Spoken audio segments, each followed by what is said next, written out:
Our next talk is someone who's you might have seen on the Rego desk. He's also been helping out on staff. We have a strong sort of electronics community at BSides Canberra with our electronic badges that we do every year. And Josh is a part of that community and quite often does beginner workshops for people to help them get into electronics. Today he's going to talk about, I think I've actually not turned the page. Sorry. Yeah, so electronic hardware design, that was probably one I should have remembered. So please, a round of applause for Josh.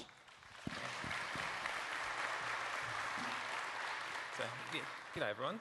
As Kylie has mentioned, I do a lot of electronic design, and at the last BSides I was hanging up in the hardware village. A lot of people had the badge that Echo made. It was awesome and had questions how would they design their own. And so I thought it might be interesting to give a quick rundown from start to finish on how you'd build a circuit board. This won't be enough to teach you how to do it, but it'll give you the tools that you can go home and possibly bring something cool to next year's BSides. So with that said, there's going to be roughly two parts to the talk. The first part's going to be a little bit of theory, which might get a bit boring, but the second part's going to be fun, which is where I'm talking through a number of boards that I've made, including that bow tie, which if anyone saw me at Rego has been lighting up, and I'll turn it on at the end. So potentially the most boring, but the most important part is setting up the requirements at the start. For a conference badge like this, I argue the most important thing is that it looks good, and so in this case I've chosen to make it look like a bow tie. And I also decided to add a bunch of LEDs to it. Now, partially due to COVID, partially because you're not going to be able to touch it, I thought I'd also add a microphone so that you can talk to it, it'll light up, it'll change colours, and it's a nice way to interact with it. If it's not going around your neck all day, you might not have to be too concerned about this, but in this case they were the primary objectives in designing the board. So the first place you might be wondering is, well, how do you start this? You know what you want to make, but where do you actually look for it? And this is where just jumping on the internet and finding similar projects. So in my case, I just searched sound reactive LEDs, also known as a VU meter, you might see as like the audio levels. And I found a bunch of tutorials on where you'd go about designing that. In particular, Adafruit and SparkFun are two companies that make a bunch of open source hardware and most importantly do a bunch of really great documentation on how you actually implement them boards and make things work. So that was the first step for this badge. But other places you might find is open source hardware. So all my work's up on GitHub. You can see the projects that I've worked on. You'll also find Hackaday.io has a bunch of other projects out there.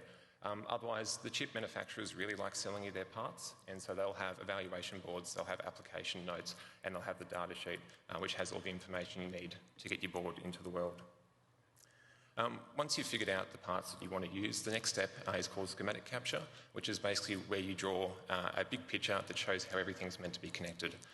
The schematic's quite nice in that you don't have to follow the laws of physics when you're doing this. So if you have a look up at the image there on the right, you'll see that the pins aren't in the right order, and you'll also see that this isn't the same form factor as what you actually put on the circuit board. And that's good because if you look at it, you can see on the left we have the resistors and the capacitors, which set our timing circuit. On the top we have power, on the bottom we have ground, and then on the right we have our output. And as you can see, there's no wires crossing. You can add labels. And another thing I've done with this is I've added a comment down below. So essentially, what's that there is this little magpie which is flashing. So it's at roughly 1.5 hertz. And the only way I know that is because I've drawn it down underneath on the schematic. Before you go on to the next step, which is layout, I thought it might be interesting to see what the insides of a circuit board looks like. I'm sure we've all seen the green rectangles inside our electronic devices, but this is what the cross-section of them looks like. So starting at the top right, we have what's known as a silk screen. This is where you have all the device markings, the board name, and all the reference designators for all the components. Underneath that, we have all the green, which is on the board, which is known as the solder mask. And what this does is it stops the solder flowing all over the board. So what you'll have is solder mask top and bottom, and then you'll just remove it where you have pads. Now, traditionally it's been green. As you can see on our badges here, I believe it's black. But there's a bunch of different colours available, which can make your board look pretty cool. Moving over to the left, we have what's known as a plated through hole or a via. What these allow you to do is jump from the bottom of the board down to the top of the board down to the bottom, and so you can use both sides of it. In this case here, this cross-section is actually a 4-layer board, and so you can see the via touches layer 1, layer 2, and then I believe layer 4 down at the bottom. Moving across to the left, we have the external copper, which on a 2-layer board is all the copper you'll have. You'll have some on the top, some on the bottom. This is the traces you can see running around. And then because this one's here is a 4-layer board, you also have an internal layer. And something like your mobile phone might be 10 or 20 layers, so there's a lot inside. And then finally, it's all held together by what's known as FR4 or glass fibre, which is just kind of gives it its mechanical properties. So now you kind of know what the insides of the circuit board look like. It's time to lay it out. And so basically this is the biggest game of connect the dots that I've ever played, because what happens is on the schematic side, you tell basically yourself what you want it to look like, and then when you go into layout, the CAD tool helps you join everything. The difference is you have to obey the laws of physics this time. So as you can see here, I've picked an 8-pin part with kind of 2 rows on each side. I've put the capacitors and the resistors that we saw on the previous page there. And as you can see, also in the middle where it goes to red, I've had to use a via to go onto the other side and come back up. Now, when you've done all of that, you get your schematic done, your layout done, and it passes all the design rule checks, this is when you can now go out and audio board, which is the exciting time. So typically what you'll do from the PCB is export what are known as your Gerbers, which are your manufacturing files, give them a quick review to make sure everything looks okay, then upload them to there's plenty of board houses online. The most important part when you're uploading it is picking the colour that you want, but you can obviously do another bunch of options there. Now, onto the component side of things. From the schematic, you can export what's known as a bill of materials, which is all the parts. So in this case here, you had the 555 timer, you had a few capacitors, a few resistors, and the LED. Normally what I would say is after you finish designing a circuit board, take a day or 2 off to relax and then order your parts. However, there's a massive component shortage right now. And so what I normally recommend doing is as soon as you've figured out what parts you want, buy them, because they're probably going to be out of stock by the time that you're done. Now, onto assembly. Depending on what parts you pick, so as you can see there on the right, they're all surface mount parts, but they're quite large, probably about twice the size to the parts inside your badge, if anyone has pulled them apart. And so with that, you can solder them by hand with a soldering iron. But depending on if you're, say, doing the badge, for example, you might want to use a solder paste stencil and reflow it in the oven. I'll talk to those methods later. But in recent years, if you're looking at those parts and you're thinking these are way too small, a lot of the circuit board manufacturers will also offer assembly services, even in small volumes, which makes it a lot more accessible. So with that, I'll go on to the boards that I've designed as examples.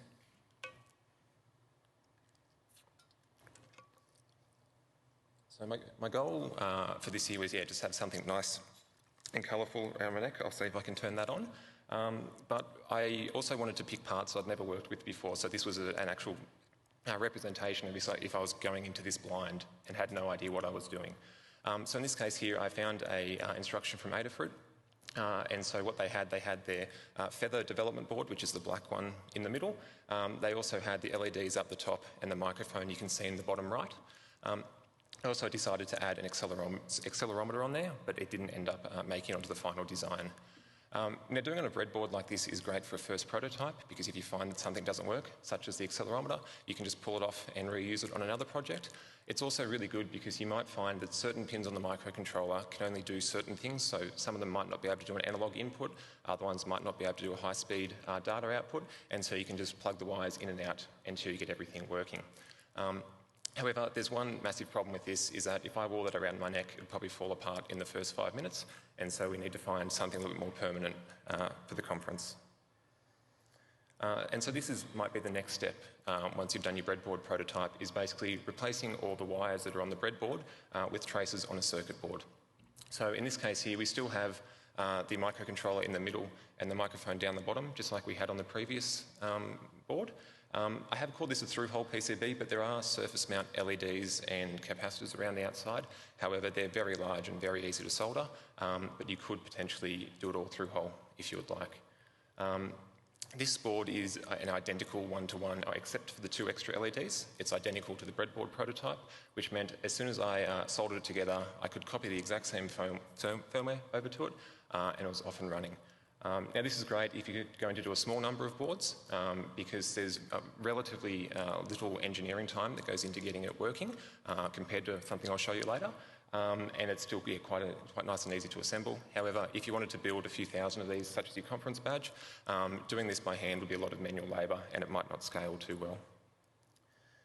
So I'll just quickly run you through how you might go about designing that type of board. And so you can see here, that's the schematic. That's basically all it is. There's a bunch of extra LEDs off onto the other side, but you basically have the microphone on the left, the microcontroller in the middle, and then the LEDs out on the right. A few extra things such as the mounting holes, so you can run a I can't pronounce lanyard, and then you also have a little solderable jumper if you want to change the gain, but I didn't end up using that. In this case here, there's 4 unique parts and 26 parts overall, and it's fairly straightforward to lay out and assemble. So speaking of the layout here, it's just a 2-layer circuit board. We have a ground on the bottom, we have all of our power and signal on the top. I was able to pull the footprints for these from libraries available online, so I didn't need to draw them. However, I did do them myself if I wanted to, and that actually caused a problem later. But it's fairly simple. They're all parts are in the KiCad library. Just drew a nice big circle around the outside, and it's good to go. Speaking of assembly, it's very straightforward. So just a soldering iron to solder all the through-hole parts, and the same with all the surface mount parts. They're quite big, and so they're nice and easy to do by hand. One mistake I did make, because I really wanted the symbols to look nice, is that I had the headers for the microphone out 180 degrees, but it was fairly easy to fix with some wires. And speaking of firmware, because I was using the same development board with the exact same wiring and schematic as the breadboard, it was just as simple as copying it over. Now onto the final design, which I've got around my neck now, and if anyone saw me at Rego, you probably saw it doing its thing. This is kind of what I was hoping to get to as the final project. You can actually wear it as a bow tie, but it's nicer to have around on your lanyard.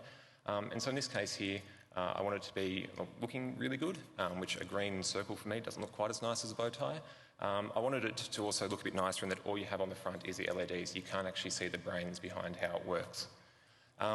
In saying this, however, there's a lot more time and effort that goes into bringing this up, and as I'll discuss later, there are a few mistakes. But the other nice thing about this is let's say we wanted to make this the conference badge for next year, not that I think we should, it would be fairly easy to build a bunch of these because with the exception of the microphone, it's all surface mount parts, and so you could just run it through a machine very easily, but it does take a lot more time to set up at the start. So I'm not expecting you to be able to read the schematic. I'm just trying to show that there's a lot more parts on this. So instead of before where we had the microcontroller dev board from Adafruit, what I've had to do is I've had to break all those individual parts that was handled for us on the dev board out by itself. So you can see up in the top left we have USB, going down the left we have power and charging, then we have the microcontroller in the middle. Off to the right we have the microphone, a few kind of things that just hold everything together in the bottom right, and because there are so many LEDs on here, it has a completely separate page, which is somewhere in the middle. Now this obviously takes a lot more time.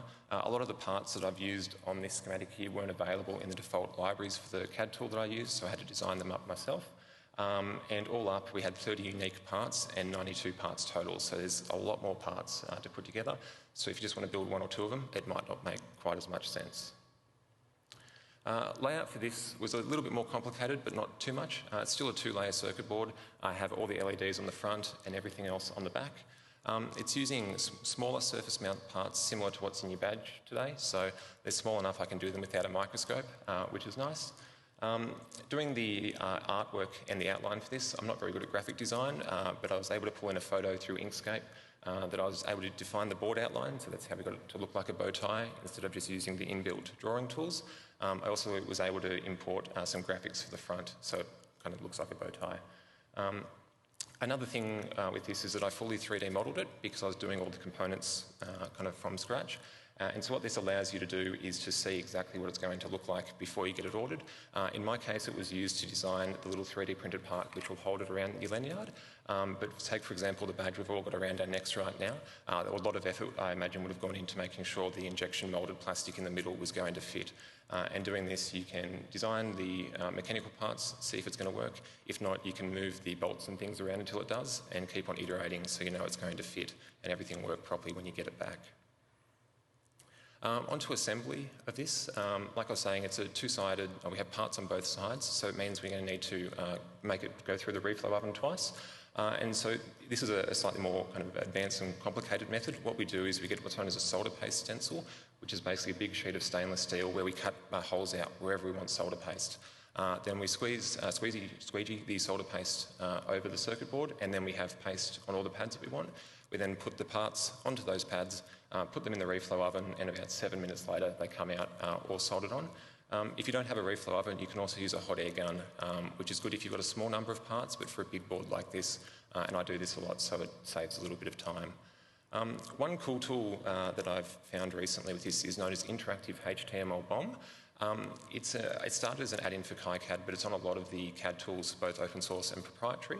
And what it allows you to do is basically you import your bill of materials, you give it the board file, and then it will tell you where to place all the parts. So you can see here, I've selected the buttons that are on the back, one for reset and two so I can toggle the state.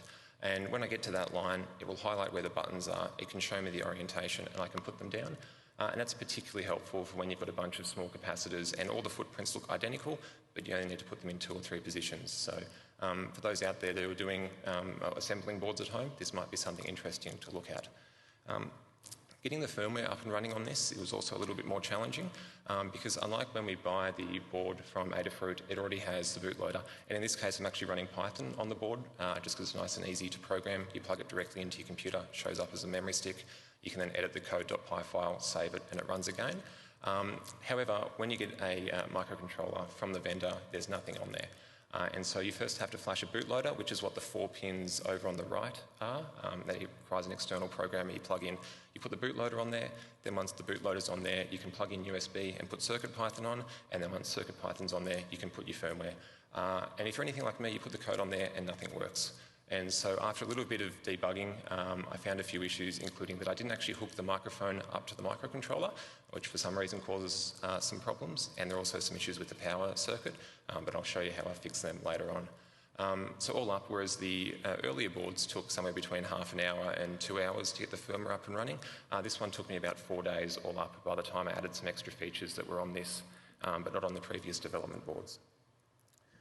So yeah, here are some of the photos of the mistakes that I've made. So you can see this was just simply in the schematic. I had the output of the microphone labelled as microphone out. I had the input into the microcontroller labelled as mic in or something like that. And of course they don't connect because they're different names. This is where the electrical rules check, which is a tool in the schematic, can help you find some mistakes, but there are plenty like this that just won't spot. But fortunately we're able to fix that.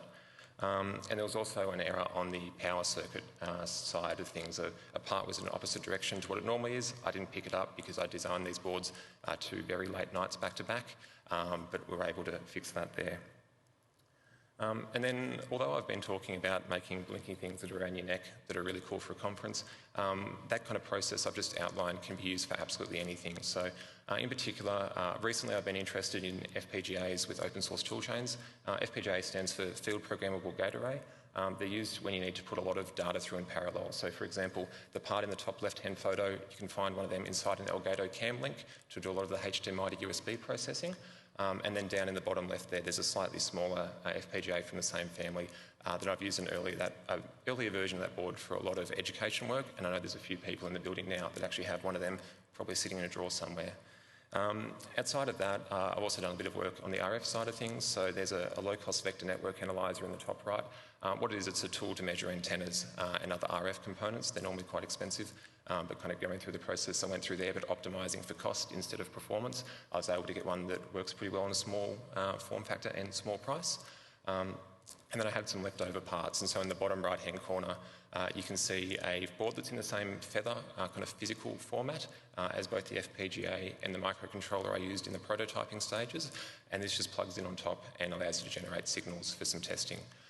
Other examples that might be more security related that we've seen over the weekend, if you have a look at the bus side from what Silvio spoke about this morning, you'll see that's where you've taken a off-the-shelf microcontroller but broken all the pins out to locations where it makes it really easy to plug in a SPI flash chip or run the cables over to your device under test that you're trying to probe. And then if you also saw Iggy's talk yesterday, he was just building something as a one-off to dump the flash off his device. But if there were a lot that needed to be made for your team, or if it was something that you were doing quite often, you might be able to kind of follow the same steps to come with a tool that kind of similar to this. It's not going to fall apart and you can use it for days or years at a time. And so with that said, that's coming to the end. If you are interested in learning more, this talk's just trying to be an introduction to make you aware of the process and things you might be interested in looking at. If you jump onto that GitHub link there, all the slides along with the design files are available. I obviously can't recommend ordering either of the two boards that I've just spoken about because they're not going to work, but you can have a look at how I've done the schematic, how I've filled out the bill of materials, have all the assembly documents and everything there as well. There's also a whole heap of links to much more in-depth KiCad, which is my tool of choice. It's an open source EDA tool. There's also a bunch of other options out there, but there's a bunch of links to doing more in-depth design that will give you kind of a more detailed view. And then finally, if you have any questions, please don't hesitate to say hello. I should hopefully be pretty easy to spot with this. I'll be hanging around the T-shirt area of the Savo. Otherwise, you can find me online at those places. Whether you just have a question, you're interested in a project that I've worked on, or what I'd love to hear is that if you're about to order your own board and you have any problems doing that, or you just like a second set of eyes, so maybe you don't have as many flying wires as I do, please don't hesitate to get in touch. So with that, thanks for listening, and I'll pass it back to Kylie.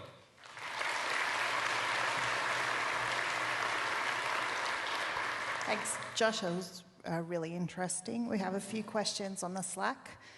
Which supplier, either Australian or overseas, would you recommend for small run boards? So I'm not going to name any specific names, but there are a bunch of lower cost Chinese board and assembly houses that I've used. Depending on the quality and the quantity that you need, there are various pros and cons. Unfortunately, for this kind of hobbyist level stuff, there's not really a cost-effective solution in Australia, but there are a number of very high-end board and assembly houses here that do amazing work.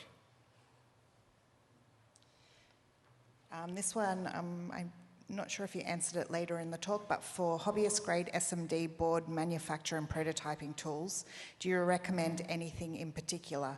Or is the standard still a cheap toaster oven modified for solder reflow? Yeah, so I basically use all the cheap tools off eBay.